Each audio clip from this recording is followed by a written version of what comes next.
ለሜሲ ደጋፊዎች ነው ይሄ ቪዲዮ። አይወላችሁ ሊዮኔል ሜሲ ማለት 39 ዓመቱ ድረስ እኩዮቹ ጋር የሚፎካከሩትን ሰዎች ጨርሶ አሁን ደግሞ ወደ መጪዎቹ እንደነ ኪሊያን ምባፔና እንደ ኤርሊንግ ሃላንድ አይነት ተጫዋቾች ጋር ፉክክር የጀመረና አሁንም በዚህ እድሜው ከነሱ ተሽሎ የሚገኝ ሰው ያልሆነ እግር ኳስ ዓለም ላይ ግን የተፈጠረ ድንቅ ፍጥረት ነው።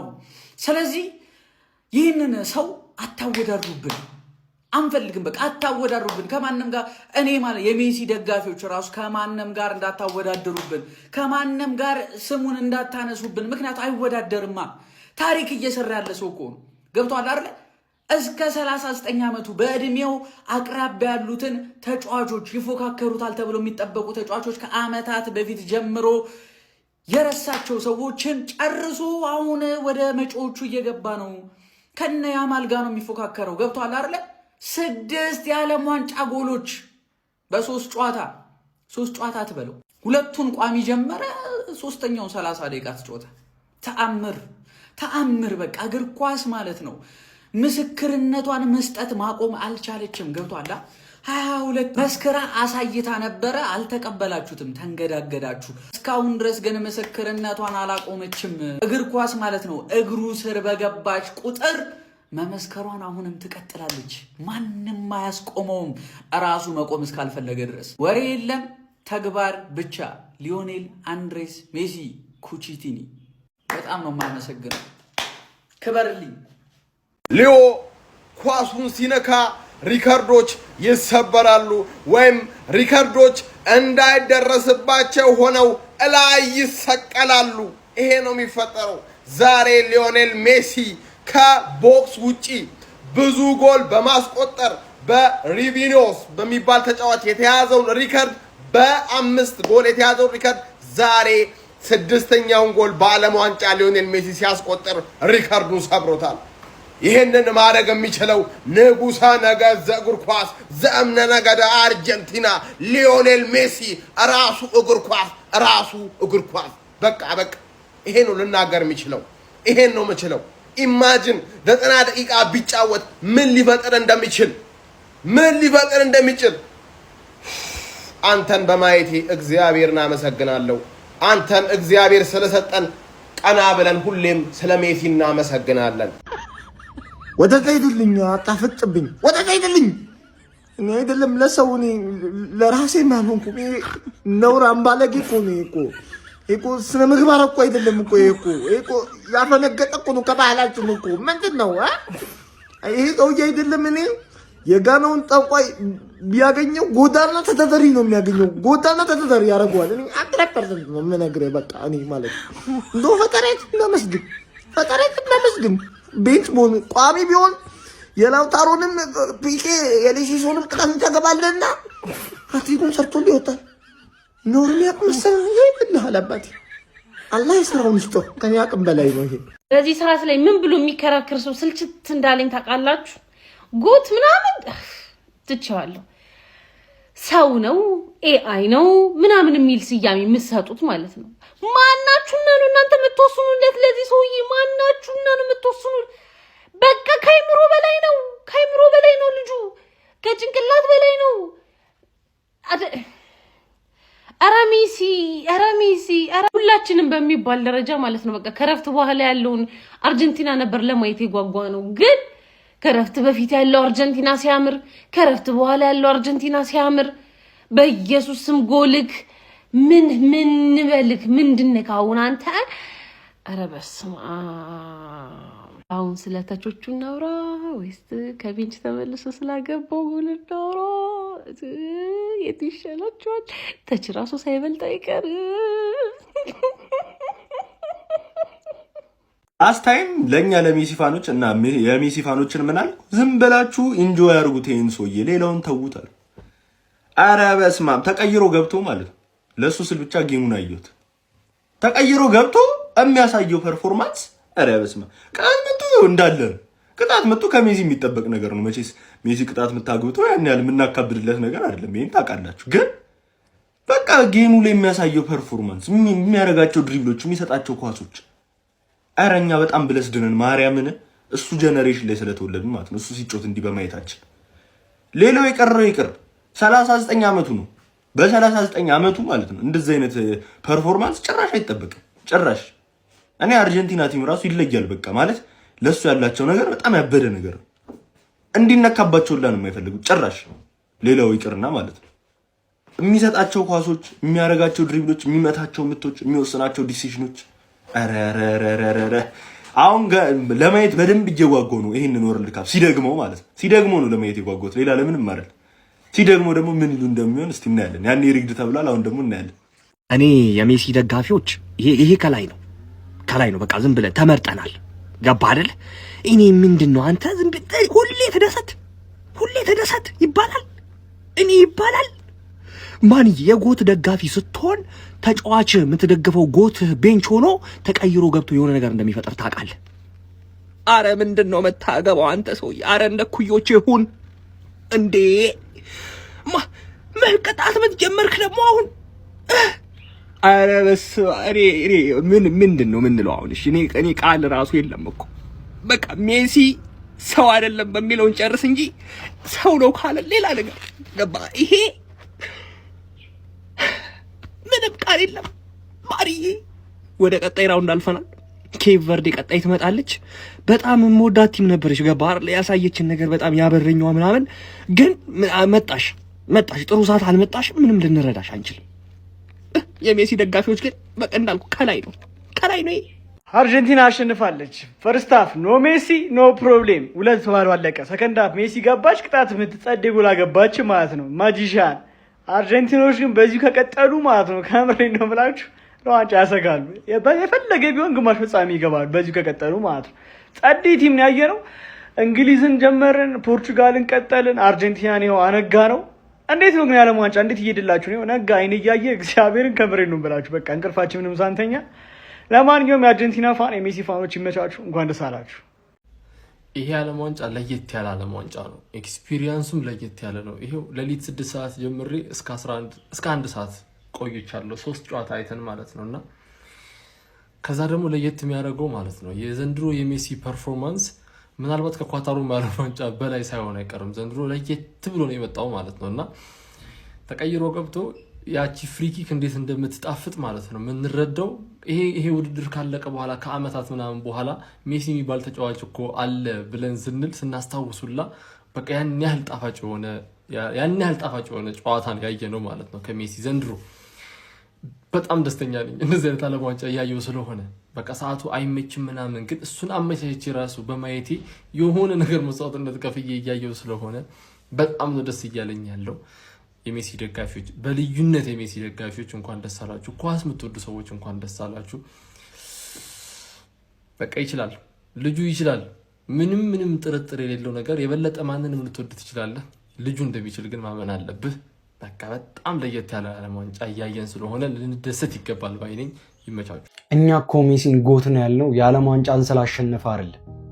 ወንድ ከሆነ ይህን የዓለም ዋንጫ ያሳካል የሚሉ ቂሎች ወንድ መሆኑን ስላረጋገጠልን እንጂ እግር ኳስን መጫወት ከጀመረበት ጊዜ ጀምሮ ብዙዎች መጥተው ካጠገቡ ቆመዋል።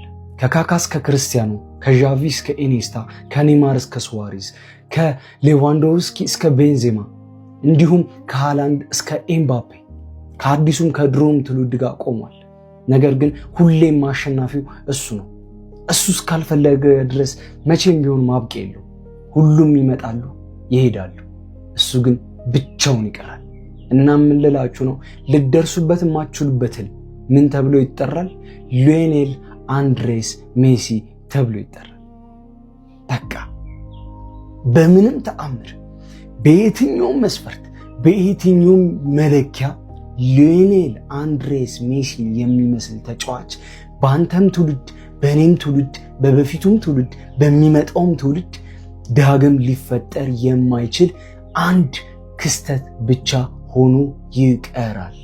አንድ አፈ ታሪክ ብቻ ሆኖ ይቀራል። ሊዮኔል አንድሬስ ሜሲ የእግር ኳስ ንጉስ፣ የእግር ኳስ አምላክ። በቃ ምን ማድረግ ትችላለህ? ምንም እኮ ማድረግ አትችልም። የጻፈውን ታሪክ፣ ያስቀመጠውን ቁጥር፣ ያሳካውን ስኬት ቀዳህ አጥለው፣ አውጥተህ አጥለው ምን ማድረግ ትችላለህ? ምንም እኮ ማድረግ አትችልም። ንጉሠ ነገሥት ዘእግር ኳስ ሊዮኔል አንድሬስ ሜሲ እግር ኳስን ጣራ ላይ ሰቅሎት ማንም ሊደርስበት በማይችለው መልኩ እላይ አስቀምጦት ሊሄድ ትንሽ ጊዜ ብቻ ቀርቶታል። ከዚህ በኋላ የሚመጣ ተጫዋች የምን ጊዜው ምርጥ ሆናለሁ ብሎ ሳይሆን የሚመጣው የወቅቱ ምርጡ ጎት ሆናለሁ ብሎ የሚመጣ ተጫዋች ከዚህ በኋላ አታዩም። ማንም ሊኖር ስለማይችል ማንም ማለት ማንም። አረ ሊዮ ግን አረ ተው እንዲ ምን አይነት ድንቅነት ነው? እሺ ቆይ እንዲ እነ ኤርሊንግ ብሮት ሃላንድ እነ ኪሊያን ምባፔ ዘመናችን ነው ብሎ በሚፎካከሩበት ጊዜ ላይ አንተ ግን በ39 ዓመት አሁንም ቶፕ ስኮረር ሆነ ማለት ነው። በእነሱ ዘመን ያንተ ዘመን እንደማያበቃ እያስመሰከርክ ትገኛለህ። ምን አይነት ተጫዋች ነህ ግን አንተ? እንዲ ተቀይረህ ገብተህም ጎል ማስቆጠርን አታቁም። በ39 ዓመት ከነዚህ በእድሜ ኦልሞስት እኮ በቃ የሆነ ከግማሽ ትንሽ ከፍ በሚሉ ተጫዋቾች ጋር ነው እየተፎካከርክ የምትገኙ። ምን አይነት ሰው ነህ አንተ? አርጀንቲና ጆርዳንን 3-1 በማሸነፍ እንግዲህ ወደ ጥሎ ማለፉ ኦልሬዲ አረጋግጣ ነበር። ማለፏን ማረጋገጥ ትችላለች። ከኬፕ ቨርዲ ጋርም በጥሎ ማለፉ የምትገናኝ ይሆናል ማለት ነው። በዚህ ጨዋታ ላይ ሶስቱም የአርጀንቲና ጎሎች የተቆጠሩት ከሴት ፒስ ማለትም ደግሞ ከቆመ ኳስ ነበረ። የመጀመሪያውን ኳስ ሎ ሴልሶ ነበረ በቅጣት ምት ማስቆጠር የቻለው። ከዛ በኋላ ላውታሮ ማርቲኔዝ በፔናልቲ ያስቆጠረ። ሊዮ ሜሲም ተቀይሮ ገብቶ እንግዲህ የመጨረሻ 30 ደቂቃዎችን ተጫውቶ ብቻ ቅጣት የምታስቆጥሮ ወጥቷል። በዚህ ዓለም ዋንጫ ያስቆጠራቸውን ጎሎች ወደ 6 ከፍ ማድረግ ችሏል። በኬሮር ያስቆጠራቸውን የቅጣት ምት ጎሎችም ወደ 72 ከፍ ማድረግ ችሏል። ይሄ ሰው ግን በጣም ሊታመን የማይችል ተጫዋች ነው። እኔ በዚህ ሰው ዘመን ላይ በመፈጠሪ በጣም እድለኛ ነኝ። የምሬን ነው የምላችሁ። አሁን በቃ ምንም የቀረው ነገር እኮ የለውም፣ ግን ያለውን ሪከርዶች ከፍ ማድረግ ነው የተያያዘው ማለት ነው። ምንም በእግር ኳስ ይሄ ነው የምትሉት የቀረው ስኬት የለም ግን ማን በየጊዜው አይገመት በየጊዜው የተለየ ሰው እየሆነ ነው የሚመጣው። ኤኒዌይ እናንተ ስለዚህ አርጀንቲና ናሽናል ቲም እንትላላችሁ ሐሳባችሁን አጋሩኝ። የፕላስ ምልክቱ መጫላት ነው። ሁላችንም ሊቀ ሊቃውንት እንደሚያውቀው እስካሁን ድረስ ለዚህ ሰውዬ ስም አልተገኘለትም። ማንም ሰው ስም አላገኘለትም እና ሜዳም እንደዚህ ያነ ሰውዬ አግኝታ አታውቅም። ምድርም እንደዚህ ያነ ሰው አብቅላ አታውቅም። በዘመኔ አላየውም፣ ወደፊትም አላይም። ኦብቪየስሊ አላይም። ዩ ጋይስ ሜሲ ለእግር ኳስ ውበቷ ነው፣ መጌጫዋ ነው። በቃ ታጌጥበታለች። ሜሲ ላይ ኳስ ታምራለች። ኳስ በቃ ሜሲ ጋር ስደርስ ምቾቷ ነው የሚሆነው። እግዚአብሔርን በቃ እኔ በቃ ኳስ ሜሲ ጋር ስደርስ ደስ ይላል። በቃ መዋቢያው ካባዋ ነው በቃ ሜሲ ለኳስ ማለት ነው። እኔ ብቻ ላይፍ ካንተ ጋር በጣም ተመችቶኛል። እግዚአብሔር ይመስገን አንተን ያዩበት የወደድኩበት ቀን፣ አንተን ፋይንድ አውት ያደረኩበት ቀን፣ አንተ የገባኝ ቀን የተባረከች እናቶችም ስማሙ ልዝለሊውን ከዚህ ለዚህ ሰው ሜሲ ሜዳ ውስጥ ከገባ ጎል አለ፣ ጎል ካለ ደግሞ ሪከርድ አለ ማለት ነው። ዛሬ እንግዲህ ጆርዳንን 3-1 በሆነ ውጤት ባሸነፉበት ጨዋታ ሙሉ በሙሉ በሚባል ደረጃ በቤንች ነበር የገቡት። እነ ማርቲኔዝ፣ እነ ሮሜሮ፣ እነ ዴፖል ሜሲን ጨምሮ ቤንች ላይ ነው የነበሩት። ሜሲ ተቀይራ ገብታ ነበረ። ተቀይራ ገብታ አንድ ቅጣት ምት ታስቆጥራለች ማለት ነው። ከዛም በፊት አንድ ቅጣት ምትና ፔናልቲ ተቆጥሮ ነበር። 3-1 በሆነ ውጤት አሸንፏል። ሜሲም እንግዲህ ምን አይነት ሪከርድ ሰበረች ስንል ተከታታይ 7 ጨዋታ የዓለም ዋንጫ ተከታታይ 7 ጨዋታዎች ላይ ጎል ያስቆጠረ ብቸኛው ሰው ሆኗል። ያበደ ሪከርድ ነው። ለማንኛውም እንዴት ነው ኬፕ ቨርዲ አርጀንቲና ልታቆማት የምትችለው የሚለው በጣም ትልቁ ጥያቄ ነው። ያን ያክል መጥፎ ቲም አልነበረችም ጆርዳን። እውነት ለመናገር አንዳንድ ካለፉት ሀገራት የተሻለ አቅም ነበረ። እንዲህ 3ቱንም ጨዋታ በተከታታይ እንድትሸነፈች አላቅም። ያበደ ምድብ ነበር። ለማንኛውም ሼር፣ ኮፒ ሊንክ፣ ሪፖስት ማድረግ እንዳይረሳ። ይመቻችሁ እባካችሁ። እንደ እግር ኳስ ተመልካችነታችን ሜሲን ከማንም ጋር ማወዳደር እናቁ። እንደ ፌቨር ማለት ነው። ንጉሱ ይችላል፣ ፍየሉ ይችላል፣ ተቀይሮ ገብቶ ጎል ይችላል። አርጀንቲኖች የሚገርሙ ቡድኖች ናቸው። 3-1 አባቴ ጆርዳን በቤንች ገብቶ አርጀንቲና እኔ ለፋይናል ጠብቃታል። ፋይናል ፈረንሳይ። አርጀንቲና ለማንም አትመለስም። ለመርሃ ግብር ማሞያ በለው ምን በለው ማለፏን አረጋግጣለች። አትምርህም። ሽክሽክ ነው አባቴ። ሜሲ አገሩን ተሸክሞ ለሁለተኛው ወርልድ ካፕ በተከታታይ ያደርሳታል። ፋይናል የምጠብቀው እኔ እስካሁን ምርጥ ቡድን የምላቸው ፈረንሳይና አርጀንቲና ናቸው። በወረቀት ደረጃም ካያችሁ ፈረንሳይና አርጀንቲና ናቸው። የ2022ቱን ወርልድ ካፕ ፋይናል ይደግሙታል። ጎት ይለያል። ሜሲ ከዚህ ዓለም ውጪ ነው አባቴ። ምንም አድርገው ይኸው ታፕ ጎል ስኮረሩን እየመራ ነው በ6 ይችላል። በ39 ዓመቱ ማለት ነው። በ39 ዓመቱ አርጀንቲና ከ9 ነጥብ ሜሲ በሁሉም ጨዋታ ላይ ጎል። ዛሬ ደግሞ አይ ተቀይሬ ነው የምገባው ቻንስ ያላገኘ ተጫዋች ቻንስ ያገኝ ብሎ ገብቶ ቅጣት ምት። አሁን ጊዜው የደረሰ ይመስለኛል ለፊፋ አቤት ማለት አለብን። ሲጀመር ዓለም ዋንጫ ላይ መጫወት ያለባቸው እነማን ናቸው? ሰዎች። አርጀንቲና ምንድነው እያጫወተች ያለችው? አይታወቅም። ሌላ ፍጥረት። ደበራችሁ እንዴ? ከፋችሁ እንዴ? አለና ማለት ነው።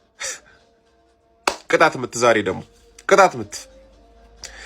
አረ ምን አይነት ሰው ነው የሰውዬ? አረ በቃኝ። ገና በ3 ጨዋታ 6 ጎል።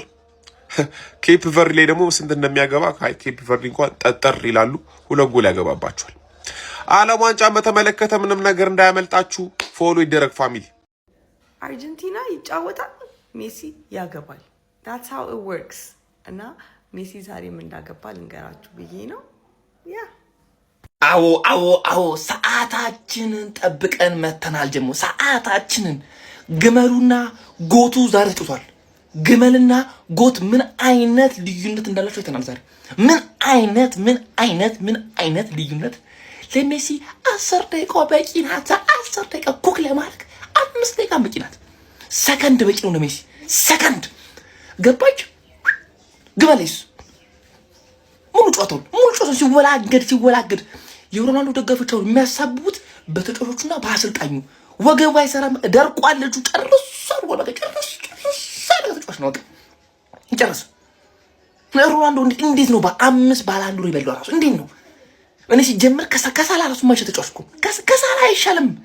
የእውነት ሳላ ይበልጧል። በስትክክል ዛሬ ጎቶን አይተናታል፣ ሜሲን አይተናታል። ደግሞ ፍጻሜ ምናምን በየትኛው ብቃቱ ነው ፍጻሜ የሚደርሰው ፖርቱጋል? አሁን ላይ እኮ ማለት ነው ያንተ ችሎታ አስደንቆን አይደለም። ቢኮዝ ከዚህ በፊት የምናቀክ ነው። በእንደዚህ አይነት ችሎታ በእንደዚህ አይነት ጥበብቅ እናቀሃለን። ችግሩ ምን ላይ ነው? 39 ዓመትክ ነው። እሱ ነው ትልቁ ችግር። በዚህ እድሜ ይህን የመሰለ ብቃት ማየታችን ነው እንጂ ስለሜሲ አትደነቁ። ምናቀው ነው ከድሮም ጀምሮ። ጨዋታው አልቋል።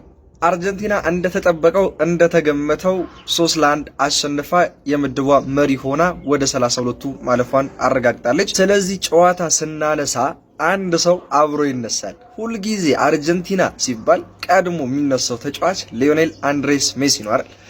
በ7 ተከታታይ የዓለም ዋንጫ ጨዋታዎች ጎል ማስቆጠሩን ቀጥሏል ማለት ነው። ምን ማለት መሰላችሁ? 2022 የዓለም ዋንጫ ላይ ኔዘርላንድ ላይ ጀመረ፣ ክሮኤሺያ እያለ ቀጠለ፣ ፍራንስ፣ ከዛ አልጄሪያ፣ ኦስትሪያ፣ ዛሬ ደግሞ ጆርዳን። ይሄ ሰውዬ በቃ ማለት ምንድነው እሺ የሚያቆመው? 39 ዓመቱን ነው 19 ዓመቱን ያከበረው። ይሄንን ብቻ ግልጽ አድርጉልኝ። እኔ ላምን አልቻልኩም ማርያምን፣ ይሄን ሰውዬ ማርጀቱን፣ ከዛ ደግሞ ወደፊት ኳስ የሚያቆምበት ቀን መቃረቡን ምናምን ጭራሽ ላምን አልቻልኩም። ሌላው ደግሞ የሚገርመው ነገር አርጀንቲና ማሸነፏን ተከትሎ ፖርቹጋል ከክሮኤሺያ ደርሷታል። ቀጥሎ ስፔን ነው። ምናልባት ካለፈች ስፔን ክሮኤሺያን ካለፈች ስፔንም ካለፈች እርስ በርስ ይገናኙና ሩብ ፍጻሜ ላይ ከአርጀንቲና ነው ሊገናኙ የሚችሉት። አርጀንቲናም ሩብ ፍጻሜ መድረስ ከቻለች ማለት ነው። ስለዚህ ጀስት ፖርቹጋል እና አርጀንቲና ምናልባት ሩብ ፍጻሜ ላይ ሊገናኙ የሚችሉበት ትልቅ እድል ይኖራል። አይ ነው በዛ በኩል ስፔን፣ ክሮኤሺያ ምናምን ከባባድ ቡድኖች ናቸው። ፖርቹጋልም ላታልፍ ትችላለች። ከዛ አርጀንቲናም ገና ራውንድ ኦፍ 16 ላይ ምናምን ልትወርቅ ትችላለች። አይታወቅም የሚፈጠረው ነገር። ግን ሁለቱ ቡድኖች በቃ ሊገናኙ የሚችሉበት እድል አለ በዚህኛው የዓለም ዋንጫ። ጋይስ አስባችሁታል ምን ሊፈጠር እንደሚችል? ከልቤ ነው የምላችሁ ማርያም። የአርጀንቲናና የፖርቹጋልን ጨዋታ ማናይ ከሆነ በ2026 የዓለም ዋንጫ ኔዘርላንድ ከአርጀንቲና ተገናኝተው 2022 ላይ ያቆሙትን ያንን ገድል አሁን ድጋሚ ደግሞት የሚገርም ጭፍጭፍ እንድናይ ምኞቴ ነበር። ነገር ግን ከፖርቹጋል የምትገናኝበት እድል አለ ጋይስ። ገብቷችኋል ሐሳቤ? ሮናልዶና ሊዮኔል ሜሲ በዓለም ዋንጫው ያውም የመጨረሻ ዓለም ዋንጫቸው ሆኖ እርስ በርስ ተገናኝተው አንዱ ወድቆ አንዱ ሊያልፍ ይችላል። አንዱ እያለቀሰ ከሜዳ ወጥቶ ሊዮኔል ሜሲ እንኳን ባያለቅስም ኖርማል ነው። ነገር ግን ፖርቹጋል ከወደቀች አስቡት ምን ሊፈጠር እንደሚችል። ግን በየጨዋታው እያስገረመን መውጣት የማይሰለችው ሊዮኔል ሜሲ ዛሬም አድርጎታል። ያውም ያንን ሪከርድ እኮ ብቻውን ተቆጣጥሮት ማለት ነው በሚገርም ቅጣት ምትጎል። አቤት ሜሲ አቤት። ኤኒዌይስ ትክክለኛው የዓለም ዋንጫ ከዛሬ ማታ ጀምሮ ሳውዝ አፍሪካ ከካናዳ ከሚያደርጉት ጨዋታ ጀምሮ በደንብ የምናይ ይሆናል። ቢኮዝ የጥሎ ማለፍ ጨዋታዎች ናቸው በደንብ የሚያዝናኑ። የምድብ ጨዋታዎች ሲሆኑ ልክ እንደ ፍራንስ እና እንደ ኖርዌይ በቤንች እየገቡ ምናምን ጨዋታውን ቀላል አድርገውት ኖርማል አድርገውት ለማለፍ ይሞክራሉ። እዚህኛው ላይ ግን ሪስክ የምትወስድበት ጨዋታ አይደለም። ቢኮዝ በአንድ ጨዋታ ከዓለም ዋንጫ መውጣትህንም መቆየትህንም የምትወስንበት ስለሆነ ማለት ነው። ከዚህ በኋላ የሚገራርሙ ጨዋታዎችን እንመለከታለን። ኤኒዌይስ ይመቻችሁ። ይህንን ተአምረኛ ሰው እያዩ ከማድነቅና ከመዝናናት ውጭ ሌላ ምን አማራጭ አለ? ሜሲ ሜሲ የሚለው የደስታ ዝማሬ ዛሬም በስታዲየሙ ሲያስተጋባ ነግቷል። ሊዮኔል ሜሲን የሚያስቆም የጥበብ መንገዱን መዝጋት የሚችል ተጫዋች ፈጽሞ እየጠፋ ይመስላል። በየሳምንቱ ምትሃትን በየሳምንቱ አዳዲስ ተአምራትን እያስመለከተን የሚገኘው ይኸው የዘመናችን ድንቅ ኮከብ ዛሬም ተቀይሮ ገብቶ ያንን ልምድ ያደረገውን አስገራሚ ምትሃቱን ተጠቅሞ መላውን ዓለም ያስገረመች የቅጣት ምት ድንቅ ጎል አስቆጥሯል። ጊዜው አሁን ላይ የሱ ይመስላል። እኛ ግን በሱ ዘመን ተፈጥረን የዚህን ጥበበኛ እግር ኳሳዊ ድራማ ለማየት በመታደላችን በእውነት ልንደሰት ይገባል። ታዲያ እናንተስ ስለ ሊዮኔል ሜሲ ጎል ምን ትላላችሁ? ሀሳባችሁን አጋሩ። ማድነቅ የምናቅ መስሎን ኖረን ሚሊዮን የቴዲ አፍሮን ግጥም ነው ያስታወሰን። አሁን ምን ብለን ይህንን ቅጣት ምት ምን ገልጸው? የምር በቃ እያዘጋጀን ነው እኮ በቃ ጥሎን ሊሄድ እኮ እያዘጋጀን ነው። ልክ ይሄ አባት ልጁን ወደ ስራ ጥሎት ሊሄድ ሲል ከረሜላ ምናምን እንደሚሰጠው አሁን እኮ ከረሜላ እየሰጠን ነው። ወይኔ ሜሲ በቃ በስመ አብ እያንዳንዷን ሚኒት እኮ ኢንጆይ እኮ ነው እናደርጋለን። ምን አይነት ሰው፣ ምን አይነት ምትሃት፣ ምን አይነት የቅጣት ምትስልት። አሁን የሪቬሊኒዮን ከኋላ የምታዩትን ሰው ከቦክስ ውጭ ብዙ በማስቆጠር 6 ኳስ ከቦክስ ውጭ አስቆጥሯል። እኔ በዓለም ዋንጫው ራሱ ብዙ ቅጣት ከሱ በላይ ያገባል። ትዝ ይለኛል በፊት ናይጄሪያ ላይ ምናምን ራሱ ያባበለ ቅጣት ሲያገባ ኢራን ላይ ነው። ኢራን ላይ ከውጭ የዛን ብቻ በጣም ብቻ ቃላት ያንስባቸዋል ስለ ሜሲ እና ሂዝ ዲፍረንት እናጣጥም። ሌላ አዲስ ሪከርድ ማህሬዝ አልጄሪያን አሳልፋት። ኢራን ከዓለም ዋንጫ ውጪ ሆነች። እግር ኳስና እብደት 3-3 ተቀይሮ ገብቶ አዲስ ታሪክ ጽፏል። በዓለም ዋንጫ ታሪክ ተከታታይ 7 ጨዋታዎች ላይ ጎል ያስቆጠረ ብቸኛው ተጫዋች ሆኗል ሊዮኔል አንድሬስ ሜሲ። ምን አይነት የቅጣት ምት ጎል ነው! ጎሉን ሲያስቆጥር ሊዮኔል ሜሲ ተመልከቱ። ሚስቱና ልጁ ሲያሳዩት የነበረው ደስታ ደግሞ እጅግ ያዝናና ነበር። አርጀንቲና 3 ጆርዳን ባዶ። ሊዮኔል ሜሲ ተቀይሮ ጎል ማስቆጠር ችሏል። ላውታሮ ማርቲኔዝ በአርጀንቲና ማሊያ በዓለም ዋንጫ ታሪክ የመጀመሪያ ጎል ማስቆጠር ችሏል። ዛሬ አርጀንቲናዎች ያስቆጠሩት 3ቱም ኳሶች ከቆሙ ኳስ ነው። 2 የቅጣት ምት፣ 1 የፍጹም ቅጣት ምት ጎሎች ነው ማስቆጠር የቻሉት። የለየለት የእብደት ጨዋታ። የኢራንን ልብ ከፍ ዝቅ ከፍ ዝቅ፣ ነፍስ ውጪ ነፍስ ግቢ። የምር የኢራን ደጋፊ ሆኖ የልብ ህመም ያለበት ዛሬ ቼክ መደረግ አለበት በጣም ማለት ነው። ተመልከቱ። ኢራን ታልፋለች ትወድቃለች፣ ታልፋለች ትወድቃለች። መጨረሻው 94ኛው ደቂቃ ላይ ሪያል ማህሬ ጎል አስቆጥሮ ኢራንን አሳለፋት ሲባል ተመልከቱ። ደግሞ 96 ላይ ጎል አስቆጥሮ ደግሞ ኢራንን ጣሏት ማለት ነው። ጨዋታው 3-3 በሆነ ውጤት ተጠናቋል። የሆነ በሽታ ያለበት የኢራን ደጋፊ ካለ እንጃ ጤነኛ የሚሆን ሁሉ አይመስልም። ለማንኛውም 32 ውስጥ የገቡ ቡድኖች ታውቀዋል። እስኪ እነሱን ደግሞ በሌላ ቪዲዮ ይዤላችሁ መጣ ይሆናል። በደንብ ኮፒ ሊንክ ሪፖስት ይደረግ። የፕላስ ምልክቷን መንካት እንዳትረሱ። እንቅልፋችንን ሳንተኛ ነው ያደርነው። ድንቅ እጹብ ድንቅ እጹብ ድንቅ የሆነች የዓለም ዋንጫ ምሽት እያሳለፍን ነው። ከዚህ በኋላ ደግሞ እጅግ ያማረ ይሆናል። ኖካውት ገብቷል። አሁን እያዳሚ አሁን አተኛትም ከኛ እኩል ትሆኛታለች ማለት ነው። ይመቻችሁ። ዛሬ እኮ ሜሲ አርፏል። ስቲል አርጀንቲና ማን እንደሚነሳ እናያለን የተባባል ነበረ እንደሚታወቀው እንግዲህ። ነገር ግን መነሳታቸው አልቀረም። ጆቫኒ ሎ ሴልሶ በተለይ የሚገርም ፍሪክ አግብቶ ሜሲ ስቅ ነበረ። እኔ ስ ሜዳ ላይ በሆነ አገቦ ነበር እንደ የሚል ነገር አይ ቲንክ ውስጥ የታቦሰ ይመስለኛል። ከዛ በኋላ ግን ማስቆጠሩ አልቀረም ፍሪኩን። ነገር ግን ከዛ በኋላ እንደነገርኳችሁ ማርኮስ ሴኔስ ፔናልቲ ያገኘ 31ኛው ላይ 2-0 አርጀንቲና መራች።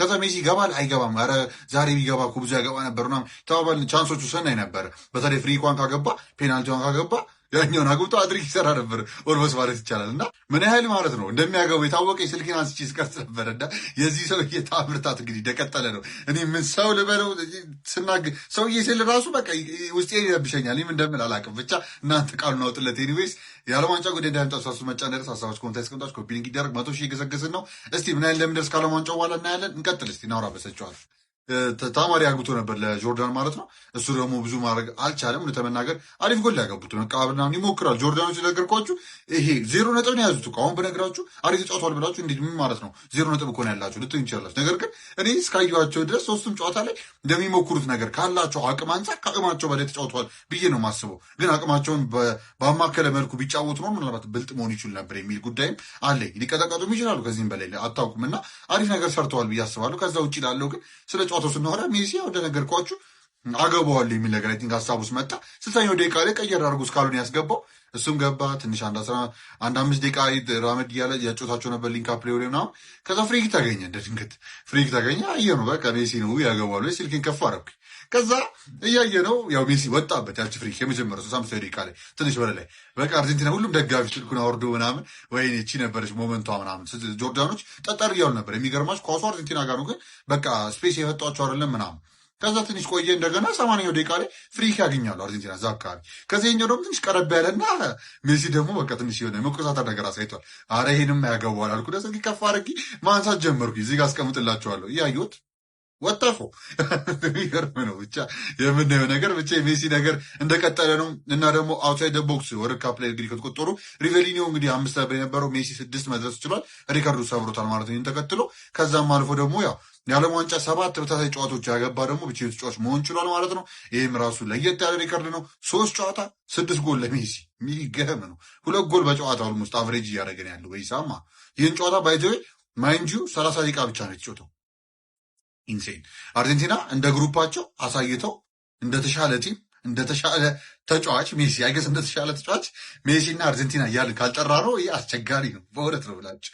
ብቻ ያ የሚገርም ስራ ሰርተው እነሱ ግሩፓቸውን በ9 ነጥብ ማጠናቀቅ ችሏል ከላይ ማለት ነው። ያ ትንሽ ቢያንስ ስፓርክ ያየንበት ነገር ነው። በክርስቲያኖ ብናዝንም አትሊስት በዚህ መኩራት ችለናል ማለት ነው። ላስት ዳንሱ እንግዲህ በዚህ መልኩ ይቀጥላል። ከዚህ በኋላ ያለው ፍዲያ እንግዲህ ለአርጀንቲና ትንሽ በአንጻራዊነት በቲም አንጻር ካየ ነው ቀለል ያለ ነው፣ ግን ለፖርቹጋል ፍትጊያ ነው የሚሆነው። እስቲ እንዴት እንደሚሄድ ነው ያለ ዓለም ዋንጫ ጉዳይ እንደተለመደው ለምጫ መጫ እንዳይረሳ ሀሳቦች ኮንታ ያስቀምጣችሁ ኮፒ ሊንክ ይደረግ። ቀጣይ እስክንገናኝ ድረስ ይመቻችሁ። አሁን በቃ ሮናልዶ ሳያገባ ሜሲ ያገባ የሚል በቃ ትልቅ ዜና ሊፈጠር ነው። ሜሲ ግን ቆይ 39 ነው 29 ነው ዓመት በየጨዋታው ጎል ያገባል። ደግሞ የጎሎቹ ጥራት ጎሉ እንዴት ነው የሚያምር! ቆይ ከቃላት በላይ ነው ማርያምን። እኔ በጣም ነው ግራ እየገባኝ ያለው እዚህ ሰውዬ ነገር። ቁጥር ዝም ብለህ ቁጥር ኮሜንቱን 10 ቁጥር እንሞላዋለን ማለት ነው። 10 ቁጥር ፎቶም ይቻላል። እሱም ማግባት አይሰለቸው እኛም መቁጠር አይሰለቸን። 19 ደርሰናል። ምን አይነት 30 ደቂቃ ነው ባይዘው የተጫወተው። 60ኛው ላይ ተቀይራ ገባች። ፍሪኪኳን ወስዳ ጥግ ስር ስምጥጥን ያደረገችው እናቴና አንቺ ምን ገና ይሄን ወርልድ ካፕ ባለፈው ወርልድ ካፕ አጠቃላይ ያገባችው 6 ነበር። አሁን ገና ግሩፕ ስቴጅ ላይ 6 አግብታለች። ማንም አላገባም። በሶስቱም ጨዋታ ሶስቱም ላይ ማንም አላገባም። የኛ ጎት ብቻ ዘኦንሊ ጎት ትችያለሽ አባቴ። ኮሜንቱን 10 ቁጥር ሜሲ ፎቶምና አጥለቅልቀው ትችያለሽ አባቴ። እንመለሳለን። ጆርዳን ትልቁ ስህተት ሜሲ ከአንድ ጊዜ በላይ ፍሪኪክ እንዲያገኝ ማድረግ ነው። እሱ ደግሞ ይጨርስባቸዋል። እንኳን ከአንድ በላይ አንድ ራሱ ትክክለኛ ስፓት ላይ ከሆነ የመጨረስ አቅሙ ከባድ ነው እና እሱን ነው የተደረገባቸው። ኮሜንታተሩ ምን አለ ዋት ካን ሂ ዱ ዚስ ታይም እያለ ነበረ። አሁን ምን ሊያደርገው ይችላሉ? ለሜሲ እንዲህ ተብሎ አይጠየቅም። በእርግጥ ግን ሁለተኛ ሶስተኛ የምትሰጡት ከሆነ ቻንስ ስለሚያስቆጥረው ነው። ሪከርድ ሰብሯል፣ እሱን አልልም። ግን ጎሉ ሲል ይመስላል አይደል? መሬት ለመሬት ስለተመታ አንድ ኪፐሩ ኳሊቲው ትልቅ አይደለም። ግን የሚጠብቀው የት ነው? በቀኝ በኩል ሜሲ ከፍ አድርጎ እንደዚህ ያዞራታል በሚል ነበር አይደል ሁላችንም የምንጠብቀው። ነገር ግን አንዳንዴ አንኤክስፔክትድ የሆኑ በታች የሚመታቸው ኳሶች አሉና ልክ ሊመታ ሲል ኪፐሩ ያኛውን አንግል ለማጥበብ ትንሽ እግሩ ሙቭ አድርጎ ነበረ። ያቺ ነገር ዋጋ ታስከፍለዋለች። እስኪመለስ ድረስ ኳሱ አይጠብቀውም፣ ፈጣን ነው፣ ጎል ይቆጠራል ማለት ነው። ዛሬ ሊዮኔል ሜሲ ሃትሪክ የመስራት ቻንስ እንደነበረው ታውቃላችሁ። ምክንያቱም ፔናልቲውን ሜቢ ሊያስቆጥረው ይችል ነበር ቢኖር ሜዳ ላይ። ሁለተኛ ሎሴልሶ ራሱ ያስቆጠራት ፍሪኪክ ሜሲ ቢሆን እንደሚያስቆጥራት የታወቀ ነው እና ጆርዳኖች በአንድም ተርፈዋል ማለት ይቻላል። ሊዮኔል ሜሲ ዝም ብላችሁ መመልከትና ማየት ብቻ ነው። ብዙ እንዲህ የሚባል ነገር ስለሌለው ነው። ይመቻችሁ። ችግሩ እኮ የሰው ልጅንና ሌላ ፍጥረትን አንድ ላይ ማወዳደሩ እኮ ነው ችግሩ። ሌላ ምንም አይነት ችግር አይደለም ማለት ነው። ምክንያቱም ሮናልዶ የሰው ልጅ ነው፣ ሜሲ ደግሞ የሰው ልጅ አይደለም። ከሌላ ፕላኔት የመጣ የሆነ የተለየ ፍጥረት ነው። የምሬን ነው የምላችሁ እንጂ የሰው ልጅ እንደዚህ አይነት ነገር ሊያደርግ አይችልም። ማለት እንዴ በ39 ዓመቱ በዓለም ዋንጫ ማለት ነው ሃላንድ፣ ኤምባፔ፣ ላሚን ያማል የነሱ ጊዜ ነው ሁለቱ በቃ ጨርሷል ላስት ዳንስ ነው በተባለበት ሰዓት ላይ ግን ስቲል አሁንም አንደኛ የሆነው ማለት ነው ይሄ ነው ማለት ነው። ታዲያ ይሄ እንዴት ነው የሰው ልጅ ነው ተብሎ የሚቀበለው ማለት ነው? አይደለም። ስለዚህ ሮላንዶ ስታወዳድሩት ከሰው ልጅ ጋር አወዳድሩት። ይሄ ሰው ግን ከማንም ሰው ጋር ይወዳደርም፣ የተለየ ፍጥረት ነው እሱ፣ ከማንም ሰው ጋር ይወዳደርም ማለት ነው። ችግሩ እሱ ጋር፣ ሌላ ምንም አይነት ቦታ ችግር የለውም። ግን አንተ ግን ስላንተ ቃላት የለኝም፣ የምር የለም። ጠላቶች ራሱ ማለት ነው አፋቸው ሞልቶ ያደንቁሃል እንጂ ስላንተ መቼም ትችት የሚያወራ አይመስለኝም። ኧረ አንተ በቃ እንዲህ ምንድነው? በቃ አንተ እጭ አስጠላኸኝ። አሁንስ እግዚአብሔርን በቃ አሁንስ ምንድነው? በዛ በጣም ምንድነው ይሄን ያክል እንደዚህ 7 ተከታታይ የዓለም ዋንጫ ጨዋታዎች ላይ ጎል ያስቆጠረ ብቸኛው ተጫዋች ምናምን ለመባል ማለት ነው ምንድነው? በቃ አንተ ያስጠላል። አሁንስ እግዚአብሔርን ሪስፔክት በቃ ለህዝቡም ለሌሎችም ተጫዋቾች ሪስፔክት ይኖር። እዛ ሌላ ነገር የሚታየው እዚህ ሌላ ነገር የሚታየው ምንድነው ነው? እግዚአብሔርን አረ ሪስፔክት በቃ እግዚአብሔር በጣም ያስጠላል። አንተ ይበቃል በቃ እናቴ ትሞተን። አረ በስመ አብ። ሌላ ቀን ሌላ ዊን ለአርጀንቲና፣ ሌላ ጎል ለሊዮኔል ሜሲ። ሶስቱም ጎሎች ከቅጣት ምትና ከፔናልቲ የመጡ ጎሎች ናቸው። አርጀንቲና 3 ጆርዳን 1 አርጀንቲና 3-1 አሸንፋለች። ጆቫኒ ሎ ሴልሶ ዋቴ ፍሪኪክ የሚገርም ፍሪኪክ አግብቷል። ላውታሮ ማርቲኔዝ ፋይናሊ ይሄ ልጅ ብዙ ከለፋ በኋላ ዓለም ዋንጫ ላይ ጎሉ ማግኘት ችሏል። ሊዮኔል ሜሲም ተቀይሮ ገብቶ ቅጣት ምት አግብቷል። ቅጣት ምቱ ይሄን ያህል አሪፍ ነበር ኖ፣ ግን ደግሞ እዛ ጋር የሚገርም ስራን የተሰራው። ብቻ ኦቨርኦል አርጀንቲና 3-1 አሸንፋለች። we are happy about it። በኋላ በደንብ እናወራበታለን። ሊዮ ሜሲ ግን ሪካርዶቹን መስበር አላቆመም። በዚህ ጨዋታ ብቻ አሁን ባገባው አይ ቲንክ 3 ነው ምናምን ሪካርድ ሰብሯል። እናወራበታለን። ይመቻችሁ።